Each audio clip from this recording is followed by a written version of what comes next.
Assalamualaikum warahmatullahi wabarakatuh.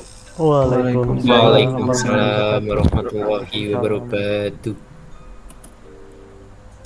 Perkenalkan, kami di sini dari kelompok 404 PNF Solution akan menyampaikan materi perihal database implementasi SQL dan NoSQL MongoDB untuk keperluan memenuhi tugas mata kuliah Database Implementation dengan dosen pengampu Bapak Rudi Eskom. Perkenalkan dulu dari saya sendiri, Farhan Munasih, sebagai ketua dengan NPM 2042-408. Lalu selanjutnya teman saya, silakan Albi.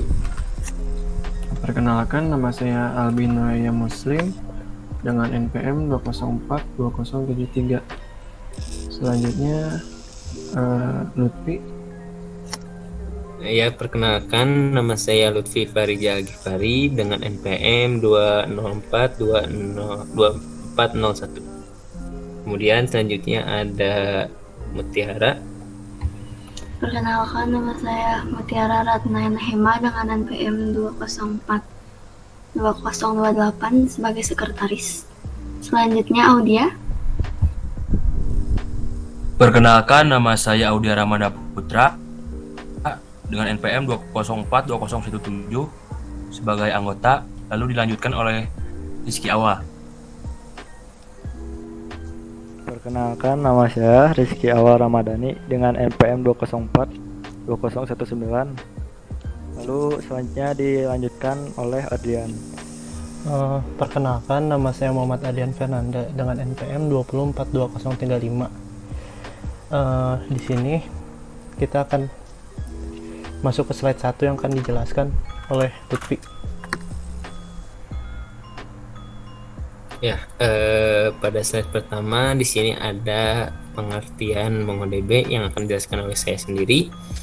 MongoDB adalah salah satu jenis database NoSQL berbasis dokumen dengan menggunakan format file berupa JSON atau bisa disebut JavaScript Object Notation. Nah, pada MongoDB ini dikomposikan bahwa datanya SQL itu berupa tabel, dan jika MongoDB itu datanya dikomposikan melalui JSON. Next. Untuk sejarah MongoDB ini diciptakan oleh Dwight Merriman dan Elliot Horowitz. Nama MongoDB diambil dari kata homologous yang berarti gagasan yang mendukung sejumlah besar data. MongoDB telah digunakan oleh banyak badan dan perusahaan kelas dunia, antara lain Cryolith, Kern atau organisasi nuklir Eropa, hingga koran terkenal The New York Times di New York, Amerika Serikat. Selanjutnya akan dilanjutkan oleh teman saya.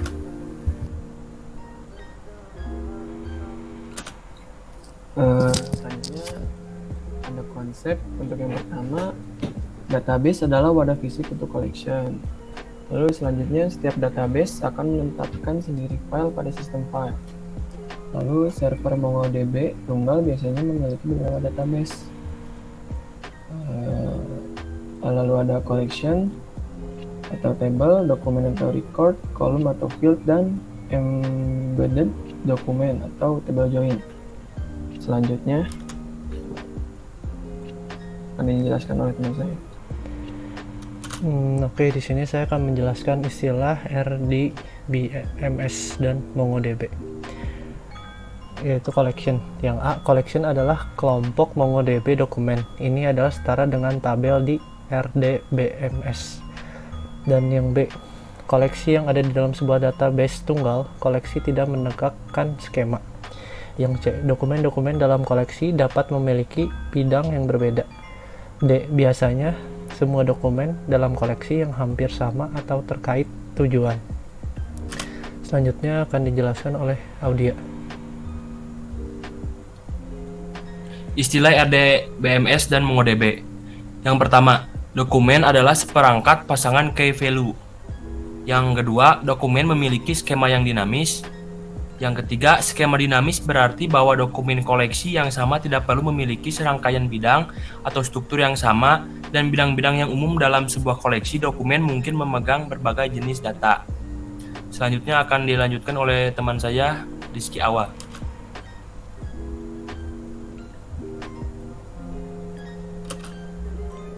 Nah, di sini selanjutnya ada kelebihan pada MongoDB. Yang pertama yaitu sistem penyimpanan tidak membutuhkan tabel.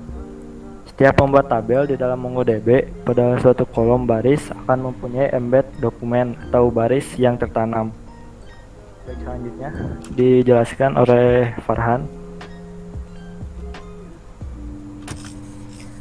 Selanjutnya, kelebihan pada MongoDB nomor 2 yaitu tidak perlu untuk menggunakan tabel yang terstruktur.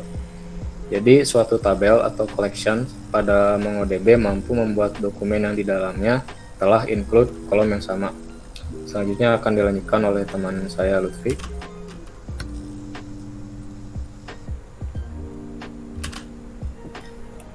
Nah, selanjutnya kelebihan pada MongoDB yang ketiga ada telah terintegrasi dengan JavaScript. Nah, pada kelebihan ini, pengguna dapat membuat stored prosedur menggunakan bantuan JavaScript secara langsung, sehingga ketika pengguna membuat halaman baru, maka secara defaultnya akan membuat ID pada dokumen. Selanjutnya akan dijelaskan oleh Mutiara. Untuk kekurangan MongoDB yaitu tidak mendukung transaksi. MongoDB menggunakan transaksi ASYS atau atomicity, konsistensi, isolasi, and durability yang tidak memerlukan transaksi. Selanjutnya,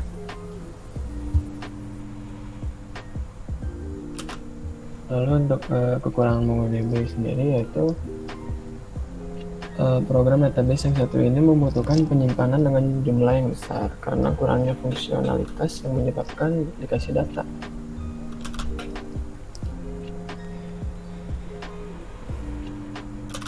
Untuk kekurangan yang selanjutnya, ukuran data yang terbatas. Ukuran data yang bisa digunakan hanya dibatasi sebesar 16 MB dalam setiap dokumennya. Selain itu, performa nesting untuk dokumen juga dibatasi hanya 100 per levelnya.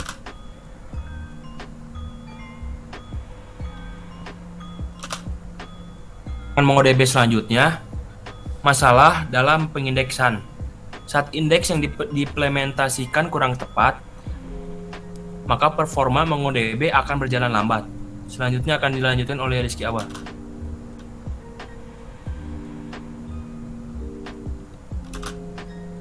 Nah, untuk selanjutnya kita akan melihat cara menginstal MongoDB.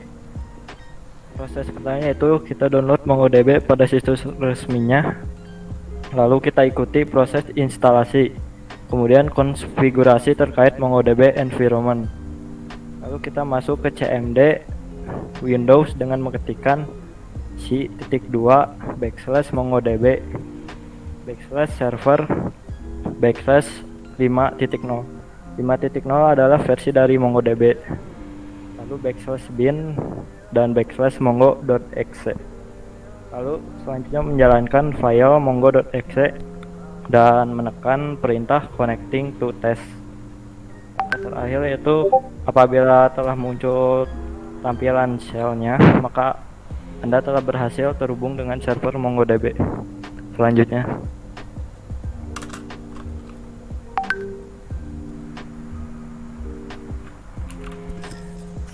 Ya, selanjutnya adalah cara kerja dari MongoDB. Yang pertama, mengkoneksikan dengan MongoDB. Untuk dapat terhubung dengan MongoDB, Anda dapat masuk ke menu directory bin yang merupakan tempat penyimpanan. Berikutnya, masuk pada perintah Mongo untuk memulai operasi. Ketika berada pada directory bin, akan muncul REPL, read, eval, print loop, untuk membantu jalannya proses MongoDB. Yang kedua, membuat database baru. Anda hanya membuat dokumen baru untuk merealisasikannya. Untuk membuatnya, Anda perlu memastikan bahwa data collection Anda telah sesuai dan sudah dibuat. Selanjutnya, Oke, cara kerja MongoDB selanjutnya selanjutnya, yang ketiga ada membuat dokumen baru. Nah, untuk membuat dokumen baru, pengguna dapat membuat dokumen dengan kolom berupa array.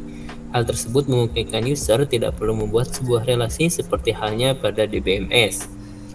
Kemudian yang keempat ada melakukannya query find. Nah, pada query find ini merupakan salah satu perintah yang berfungsi untuk menampilkan dokumen yang tersimpan dalam collection dengan perintah db, nama databasenya, kemudian find, atau menggunakan perintah yang lebih spesifik seperti db dot nama databasenya dot find kategori, contohnya kantor.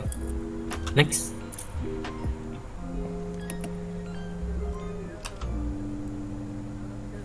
Yang cara kerja MongoDB yang kelima itu menggunakan query update dan remove. Untuk query update digunakan untuk memperbaharui sebuah kolom dalam suatu dokumen. Cara yang pertama menggunakan dokumen ID, kemudian menggunakan operator set untuk merubah sebuah field. Cara kedua, untuk menambahkan atau mengurangi item pada field array dokumen, Anda dapat menggunakan operator push untuk menambahkan, serta pull untuk mengurangi sebuah item. Selanjutnya,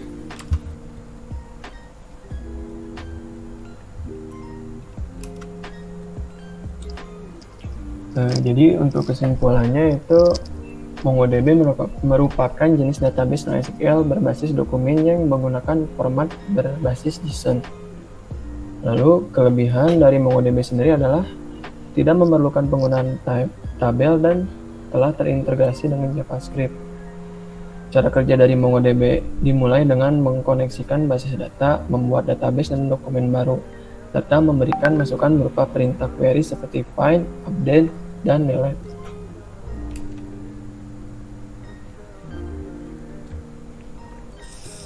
Ya, mungkin cukup sekian yang dapat kami sampaikan.